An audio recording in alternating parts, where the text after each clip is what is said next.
Even when you speed this logo up, it feels like forever. Maybe it is? Do I exist?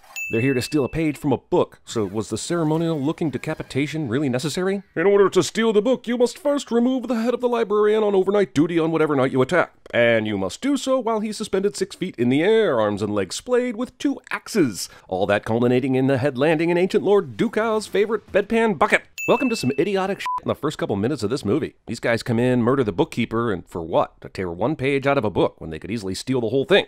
Did they not bring enough help? It kind of infuriates me that this will be a big deal later. In 2016, audiences were delighted to see Inception 2 in theaters, which they weirdly called Doctor Strange. I mean, strangely called Doctor Strange.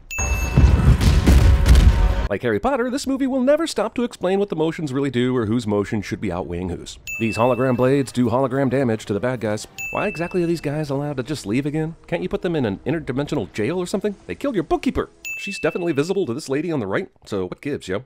Some rules, maybe? I bet you're gonna tell me that will come later, but I have my doubts.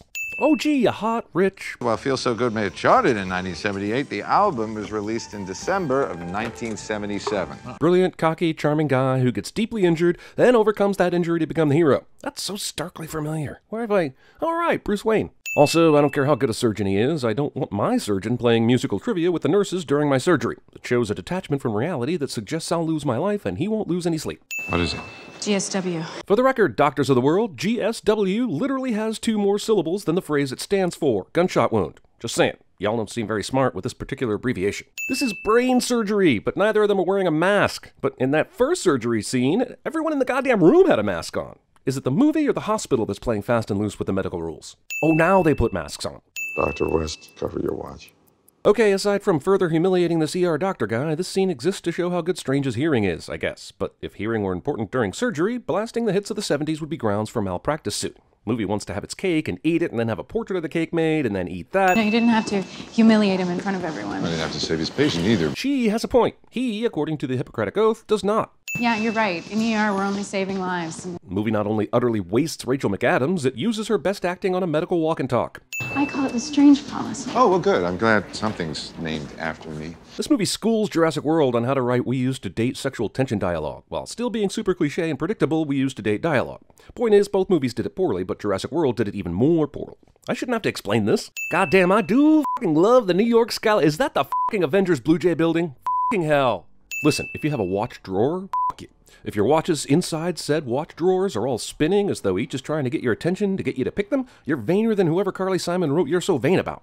This watch suggests it's February, around 2 p.m., even though there's no snow anywhere in this movie, and a serious shortage of winter coats, hats, and gloves by outdoor pedestrians. By the way, where is this out in the middle of nowhere mountainous region close to New York City? Did he drive upstate? Billy! Answering phone calls using your finger while driving at high speeds on this road. This guy is driving 80 miles an hour on a curvy road in the mountains, passing people in clear no-pass zones, and he still looks at the x-ray. How did crashing not happen well before this? Also, he survives this. So he crashed way the f*** outside the city in the mountains, but somehow his downtown New York City hospital he works at was still the closest hospital, or else they flew way out of their way to take him where he wanted to go, and he was able to tell them where he wanted to go. No one could have done better. I could have done better. Tragirony. You've ruined me. Granted, I drove super fast and distracted and flew off a cliff and should be happy to be alive, but still, this is all your fault. Strange asks his physical therapist, sarcastically, if he's ever known anyone to have this much nerve damage yet still recover. And dude says yes, and tells him about Benjamin Bratt. And it's a f***ing miracle and a half that the only dude to do this, because he went to the temple of whatever, somehow had the same physical therapist as Strange. Movie should have just had the temple order recruit his ass. This, oh yeah, there was this one guy bullshit. Kind of insulting, actually. No one will be seated during the Doctor Strange wants to shave but decides not to shave scene. I'm not getting any better! But still, as sad as that is, you drove yourself off a cliff by driving like an asshole late at night in the mountains. I mean, exactly how much empathy is this movie expecting me to have with this entitled sourpuss? There are other things that can give your life meaning. Like what? Like you? Their relationship survives this. We are not friends, Christine. We were barely lovers. Before turning this movie into a possible Inception sequel, it was briefly considered for a Season 4 episode of Grey's Anatomy. So Dr. Strange went looking for Pangborn, and movie skips over the part where Strange was able to track him to this afternoon pickup basketball game that is apparently inside a cage underneath an interstate or some shit. Point is, movie skips over some impossible detective work to avoid showing how impossible it was. In case you confused it with Kathmandu, Tennessee. Camertage. I can see some sort of lucky break like this happening, but what the f*** is Mordeaux doing here in the marketplace today? He's just standing around, hoping to hear someone ask about a place where he works, I guess. White guy in Kathmandu, confronted by 3 attackers, f***ing punches one of them with his recently surgically reconstructed hand. Forget everything you think you know. I'd like to forget this line of dialogue, since it appears in roughly 1 of every 6 movies. Thank you, Ancient One, for seeing me. You're very welcome. Why the f would you go through all this just to make a random stranger think someone else was the Ancient One, if you were just going to introduce yourself immediately anyway? Mr. Strange? Doctor, actually. Well, no, not anymore, surely. Isn't that why you're here? Well, no, actually. He's probably still a doctor by degree and experience. It's just that his hands don't work anymore. I'm quite sure he came here to get his hands working again, not to become a doctor again, since that label surely never left. Also, does this mystical kung fu school accept all comers? Because he got this place's name from a dude that actually rejected their philosophy and left, and he just showed up on their doorstep, and yet they took him in and deemed him worthy of training. Because why again? Did they just train anyone that shows up? I spent my last dollar getting here. One-way ticket, and you're talking to me about healing through belief. Isn't that exactly what Pangborn told Strange before he made this trip? That getting his mind right is how he got his body to heal? Hell, let's replay that scene. My mind was elevated, and my spirit deep, and somehow... Your body healed. Hell, you weren't even skeptical. You filled in the blanks on your own. Oh, cool, a butterfly. But even in this astral dimension, how does the butterfly live in space? Or am I missing the point? I'm probably missing the point. This universe is only one of an infinite number. Oh my sh**. I just realized how Marvel intends to keep its MCU properties going perpetually, using these Doctor Strange infinite universes, and that's bad. It opens the door to the Marvel Cinematic Multiverse. To pad the runtime, the Ancient One's compound goes all Fight Club for a few minutes. Caecilius still has the stolen pages. If he deciphers them, he could bring ruin upon us all. How f***ing long do you think it'll take him? He took that ages ago in movie time. Are you all just hoping he has a super slow translator or some What's this, my mantra? The Wi-Fi password. Haha, that's funny. But why would you give him a card with a strange word on it and not tell him it's the Wi-Fi password as soon as you give it to him? Also, that password is super hackable. The language of the mystic arts is as old as civilization. That sentence literally means nothing. How do I get from here to there? How did you get to reattach severed nerves and... Study and practice, years of it. The Ancient One suggests it will take years of study and practice for Strange to master this art, but the movie will suggest he does it in mere months, because the movie is cheating. Why do you wait so long to do this ritual? He stole that book way back in the first scene, and even though we don't technically know when that happened in the timeline, it's suggested it was before all the Doctor Strange happened, which means this guy broke in, killed fools, stole the book, then took, what, months to do anything else after that? Which is weird, right? Mads Mikkelsen said, "I'll take this role, but only if I can have something up with my eyes. Casino Royale was a tremendous hit, basically because of the eye thing." I control it by surrendering control? It doesn't make any sense. You must not have seen the Matrix movies, or Harry Potter 8, or Star Wars. I just don't understand how you can be the chief librarian of a magic training complex, and this is something that any asshole can do if they feel like it. Why aren't there any other defensive measures in this place? Also, somebody doesn't hear anything going on because they're wearing headphones cliché. And if I told you everything else that you don't already know, you'd run from here in terror. What every officiant should say to every groom in every wedding ever. When he first came to us, he lost everyone he ever loved. Fight's position. What's weirder, that he gets full internet access in the training dojo, or the fact that he sends emails with the largest font imaginable? The director said, "Let's have your character eat an apple. It'll make you look like even more of an asshole." Well, heroes like the Avengers protect the world from physical dangers. Not a Marvel movie if we don't spend a lot of time talking about other Marvel movies. We sorcerers safeguarded against more mystical threats. Why can't you also use your powers to protect it from physical dangers again? Where were you during all the times the world was in total danger? You don't think they could have used some magic outside of Scarlet Witch? A being of infinite power and endless hunger, on a quest to invade every universe. And he hungers for Earth most of all. But somehow this being of infinite power can't crack sanctum magic. Okay, this movie just showed us doors that transport them from their dojo to one of the 3 sanctums on Earth. Now, inside one of those sanctums, Strange finds some more instant transport doors. All of which it's kooky to me, since we already saw that they can use a glowy orange spell thingy to transport. So why do they need all the f***ing magic doors? The master of this sanctum shows up to defend it, just as the bad guy appears. But where was he while Strange was wandering around this joint literally yelling hello? Also, I mean, they place one guy in charge to guard all this stuff, and then they wonder why it fails. These guys aren't particularly clever pan-dimensional beings.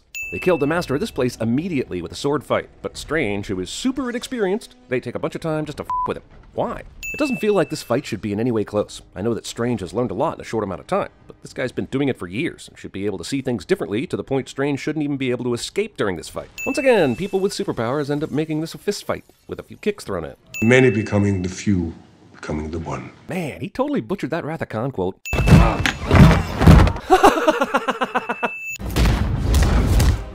Wait a minute, is this movie saying she can't see the 2 astral projections fighting? So why could she clearly see Strange when he was helping her operate on it? This is known as playing fast and loose with the rules.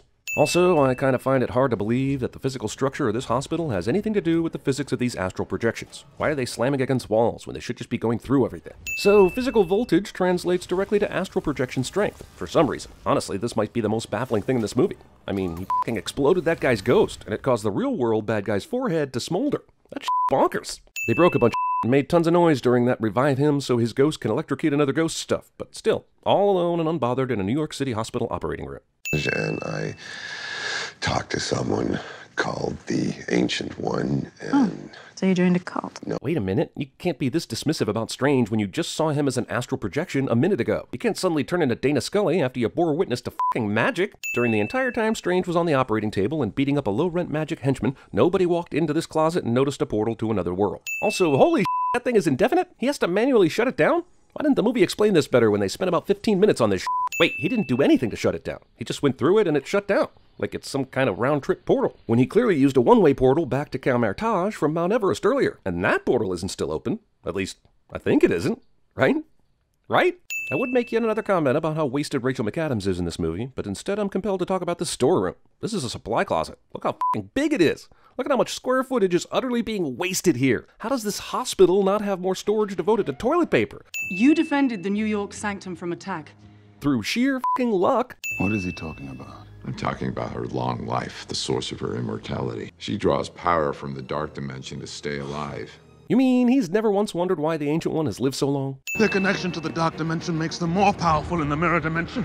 They can't affect the real world, but they can still kill us. Then why didn't Caecilius do this himself earlier? Unless you're telling me that he doesn't have the power to make a mirror dimension, which I highly doubt. You know what I wish? I wish these Stan Lee cameos somehow told a story over the course of many movies. Like, if you piece them together, it would be something mind-blowing. Instead, they continue their pointlessness, just so you, Marvel fanboy, can say, oh look, there's Stan Lee. Look, I know it's the mirror dimension, which the movie has defined as basically literally anything goes, but he's folding the city, supposedly. But the part top left he's folding in is actually the same exact mirror opposite of the cityscape that he's folding it into. Here, here, here, here, these are all the same buildings. He's somehow doubled the city upside down, and movie wants me to act like he bent Manhattan in half or some shit. And here movie is doubling down on its lie, as every building top or bottom appears different than the building it's about to impact, suggesting this is literally a city fold and not an upside-down city clone. While I give the movie points for visual ingenuity, they've basically created a finale fight where literally anything can happen, which is the biggest cheat of all. Also, it's important to note the magic cloak does virtually nothing to help save Strange's life during the sequence, despite its obvious ability to do so if it wanted. I think the mirror dimension is one big middle finger to CinemaSins. Well, she certainly waited long enough to make an appearance. Jesus, lady, what were you doing in the last 15 minutes? Meditating? Strange realizes his shaky hands are bad, and finally concedes to the inferior surgeon he hated earlier. This is supposed to show growth, but honestly, if his hands weren't shaking, he'd still have insisted on doing the surgery himself. He has not grown at all, really. See, this time when Strange brought in an emergency surgery patient, half the f***ing hospital responded, unlike last time, when he and Christine basically had an unchaperoned picnic date in the operating room. Okay, I feel like I'm giving this movie more sins removed than I should, but hot Jesus, that slow motion lightning is just the coolest freaking touch in this astral projection conversation. What was the cloak doing during that entire emotional relationship conversation with Christine? Just hanging back? Giving Strange some space? I'm guessing the filmmakers just wanted a cool draw my cloak to me shot and didn't give any more thought to it. Choose your weapon wisely. Seems like these guys have multiple warriors who can protect a sanctum, so why did the Manhattan branch employ one dude? You're on the wrong side of history, Wong. Or maybe, dare I say it, the Wong side of history? I'll give myself 5 cents for that. Dormammu is coming. And right on cue, the main bad guys just happen to be walking down this very street for some reason. In the end, is this any different from Superman flying around the world to reverse time? Yes it is, but I still want to complain about it. Mainly because there are supposed to be consequences to using this power, and apparently there are none. So, with everything going in reverse, is there any real danger here? Isn't this like just rewinding an old VHS tape? Can you actually physically be in the way of something that already happened? Did I just write that sentence? There are so many space baddies in these Marvel movies now, I totally expect Thanos to show up during this confrontation with a completely different space baddie. Dormammu, I've come to bargain. What is happening? And this is what we come to see in movies. Completely creative, humorous, new way to fight the bad guy. Strange takes a fairly innocuous warning about time powers from earlier in the movie and turns it into pure gold. I'm removing 2 sins for this great scene, one of the more memorable of 2016. In case you confused it for, usually I have something to say on shots like this. We could have seen this in the Doctor Strange sequel, right? I don't know. This end credit scene thing has its purpose, for sure. Get you excited about the next movie. That's salesmanship. I just don't know the purpose of getting excited about a movie that won't come out for, hell, even Marvel doesn't know when that's happening. So continue f***ing with movie theater ushers, Marvel. By God, you need to continue this silly shit to pad the bank account, which is 80% spiderwebs at this point, you make so few dollars.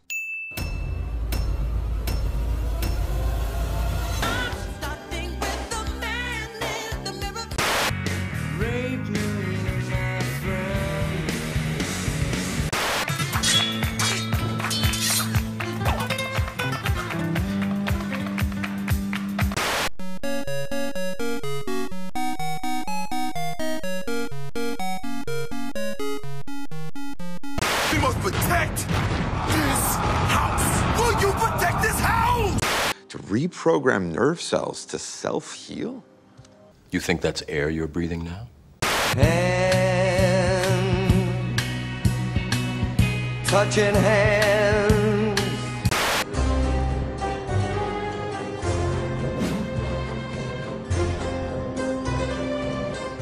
Fear does not exist in this dojo, does it?